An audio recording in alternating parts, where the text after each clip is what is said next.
বিভিন্ন কারণে তারাও ভূ রাজনৈতিক প্রতিযোগিতা বাড়লেও অর্থনীতি ও বাণিজ্যের বিশ্ব এখনও পারস্পরিকভাবে নির্ভরশীল।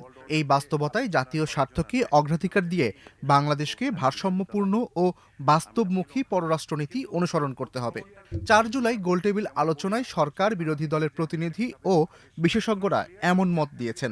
পরিবর্তিত বিশ্ব ব্যবস্থায় বাংলাদেশের পররাষ্ট্রনীতি শীর্ষক এই গোলটেবিল বৈঠকের আয়োজক গবেষণা প্রতিষ্ঠান Bangladesh research analysis and information network brain. আরেকটা খারাপ পয়েন্ট হলো যে ডেমোগ্রাফিক। প্রধানমন্ত্রীর অর্থ ও পরিকল্পনা উপদেষ্টা রাশেদ আল মাহমুদ তিতুমির আলোচনায় অংশ নিয়ে বলেন, বাংলাদেশ বহুপাক্ষিকতাকে ধারণ করে বলেই ব্রিক্স, আসিয়ান, এসসিও এবং আরসেপের মতো বৈশ্বিক ও আঞ্চলিক জোটে যোগ দিতে গভীরভাবে আগ্রহী। আমরা মাল্টিল্যাটারালিজমকে ধারণ করি এবং ধারণ করি বলেই আমরা ব্রিক্সে মেম্বার হতে চাই, আমরা আসিয়ানে মেম্বার হতে চাই, আমরা এসসিওতে মেম্বার হতে চাই, আমরা আরসিইপিতে মেম্বার হতে চাই। অর্থাৎ আমাদের মিডল পাওয়ারের কারণে যত রকমের মাল্টিল্যাটারালিজমকে উৎসাহ করে সকল ধরনের প্রতিষ্ঠানে আমরা সদস্যপদ গ্রহণে আগ্রহী এবং সেটাই কিন্তু আমরা চালাচ্ছি। এবং মাননীয় প্রধানমন্ত্রী ইতিমধ্যেই সর্বক্ষেত্রে এই বিষয়গুলোকে উল্লেখ করেছেন যে ব্রিক্সে মেম্বার হতে চাই, আসিয়ানে যেতে চাই, এসসিওতে যেতে চাই, আরসিপিতে এবং যত রকমের বহুপাক্ষিক প্রতিষ্ঠান। কারণ আমরা বারবার বলতে পারি যে বহুপাক্ষিক প্রতিষ্ঠানগুলো তার ক্ষয়প্রাপ্তি ঘটেছে, তা আমাদেরই তো দায়িত্ব হচ্ছে যে এই বহুপাক্ষিক প্রতিষ্ঠানগুলোকে গড়ে তোলা এবং জনগণের কাছে জনগণের জন্য করা। সেই জন্য আমরা এখানে বড় রকমের উদ্যোগ নেব। আমরা যেমন দক্ষিণ এশিয়া সার্ককে গঠন করার জন্য কনসেপচুয়াল ফ্রেমওয়ার্ক করেছি, ঠিক একই কায়দায় আমরা বহুপাক্ষিকতার ক্ষেত্রে নতুন নতুন উদ্যোগও আমরা নেব।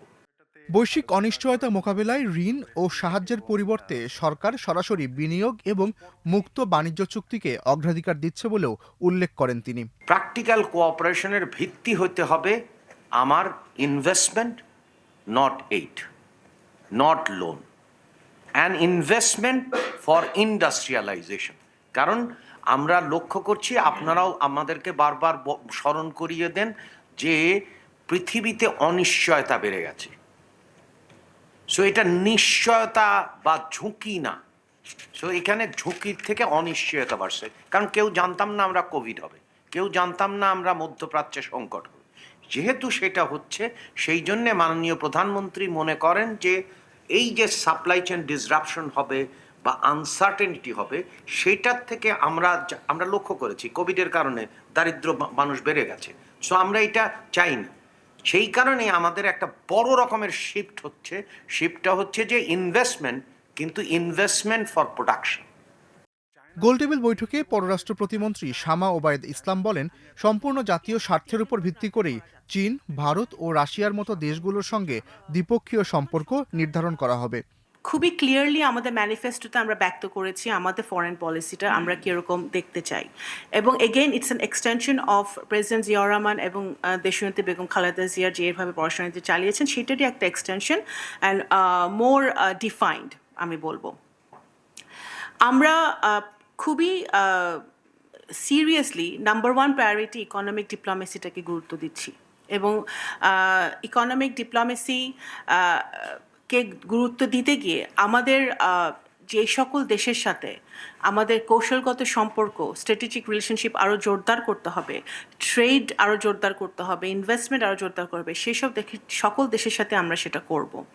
এখন চীন, ভারত, চায়না, রাশিয়া এই সকল দেশ, প্রত্যেকটা দেশের সাথে আমাদের স্ট্র্যাটেজিক সম্পর্ক কীরকম হবে সেটা ডিফাইন করবে আমাদের পারস্পরিক আমরা কি পাচ্ছি। সেই সকল দেশের সাথে আমরা বাংলাদেশ কি পাচ্ছে, বাংলাদেশের মানুষ কি পাচ্ছে, টোটালি সোললি ওই ডিসিশনটার উপর বেস করে আমাদের সকল দেশের সাথে সম্পর্ক, that is the base line. প্রতিবেশী দেশ ভারতের সঙ্গে কোনো সমস্যা বা মতভেদ থাকলে তা আলোচনার মাধ্যমে সমাধানের নীতিতে বাংলাদেশ বিশ্বাস করে বলে উল্লেখ করেন প্রতিমন্ত্রী শামা ওবায়দ। আমাদের ভারতের সাথে এঙ্গেজ করতে হবে, বিকজ ভারতের সাথে আমাদের ইস্যুজ আছে। আপনার নেইবারের সাথে যদি আপনার ঝগড়া থাকে, if you don't communicate, then how will you resolve the ঝগড়া, how will resolve the issue? So we have to communicate. So আমাদের ঝগড়াঝাটি কিছু নাই, বাট আমাদের যে ওয়াটার ইস্যুস আছে, আমাদের ট্রেড ইমব্যালেন্স আছে, আমাদের বর্ডার ইস্যুস আছে, এই ইস্যুসগুলো যদি সমাধান করতে হয়, আমাদের বর্ডার কিলিং যদি বন্ধ করতে হয়, বর্ডারের সমস্যার সমাধান করতে হয়, তাহলে অবশ্যই আমাদের তাদের সাথে এঙ্গেজ করতে হবে। বর্তমান বিশ্ব ব্যবস্থা অস্থির ও পরিবর্তনশীল হলেও এর মধ্যেই বাংলাদেশের জন্য নতুন সুযোগ তৈরি হয়েছে বলে মনে করেন ঢাকা বিশ্ববিদ্যালয়ের আন্তর্জাতিক সম্পর্ক বিভাগের অধ্যাপক আমেনা মহসিন। এতদিন আমরা দেখেছি আমরা আমাদের জিওপলিটিক্যাল অবস্থানটাকে সেভাবে আমরা লেভারেজ করতে পারিনি, and we have been somehow very dependent that কোনোখান থেকে আমরা নড পাবো কি পাবো না সেটাও একটা ব্যাপার ছিল, এবং সেই জায়গাটা থেকে আমার মনে হয় আমরা সরে এসেছি, অনেকটা সরে এসেছি, একটা শক্ত অবস্থানে নেওয়ার চেষ্টা করছি। মানে আমরা কোন লেভেলে মাইগ্রেন্ট লেবার পাঠাবো দ্যাট ইজ ভেরি ইম্পর্টেন্ট, এবং তাদের নিডগুলো কি দ্যাট ওয়াজ ভেরি ইম্পর্টেন্ট। আমাদের ইস্যুসগুলো ছিল গভর্নেন্স, আমাদের ইস্যুসগুলো ছিল ইনস্টিটিউশনালিজম, আমাদের ইস্যুসগুলো ছিল transparency. I think we have two be very clear on this, and foreign policy is no longer in isolation. The social media is very active. I think we have to be very clear on these things. Thank you. Dhaka বিশ্ববিদ্যালয়ের আন্তর্জাতিক সম্পর্ক বিভাগের আরেক অধ্যাপক মোহাম্মদ তানজিমউদ্দিন খান বলেন, কৌশলগতভাবে যুক্তরাষ্ট্র, চীন ও ভারতের মধ্যে প্রতিযোগিতা থাকলেও বাণিজ্য আর অর্থনৈতিক সম্পর্কের নিরিখে এই দেশগুলোর একের সঙ্গে অন্যের আত্মনির্ভরশীলতা রয়েছে।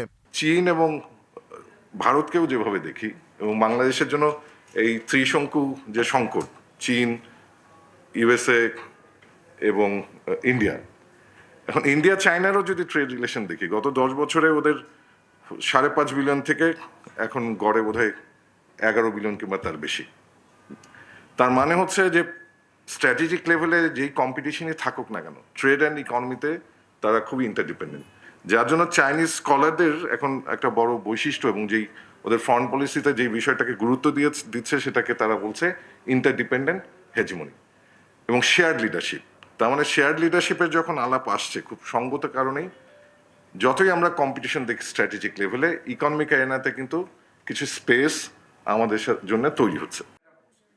বৈঠকে অন্যদের মধ্যে বক্তব্য দেন ঢাকা 14 আসনের সংসদ সদস্য ও জামায়াতে ইসলামীর নেতা মীর আহমদ বিন কাশেম, চীনে বাংলাদেশের সাবেক রাষ্ট্রদূত মাহবুবুজ্জামান, রপ্তানি উন্নয়ন ব্যুরোর ভাইস চেয়ারম্যান মোহাম্মদ হাসান আরিফ ও ঢাকা বিশ্ববিদ্যালয়ের আন্তর্জাতিক সম্পর্ক বিভাগের সহযোগী অধ্যাপক ওবায়দুল হক। শুরুতেই আয়োজনের প্রেক্ষাপট তুলে ধরে বক্তব্য দেন ব্রেইনের নির্বাহী পরিচালক শফিকুর রহমান। বৈঠকটি সঞ্চালনা করেন শিক্ষক ও গবেষক আসিফ বিন আলী। রাজধানীর কারওয়ান বাজারে প্রথম আলো কার্যালয়ে অনুষ্ঠিত এই গোলটেবিল বৈঠকের প্রচার সহযোগী প্রথম আলো। এস আল আরেফিন, প্রথম আলো। এখন এই মুহূর্তে চায়না কন্টেন্ট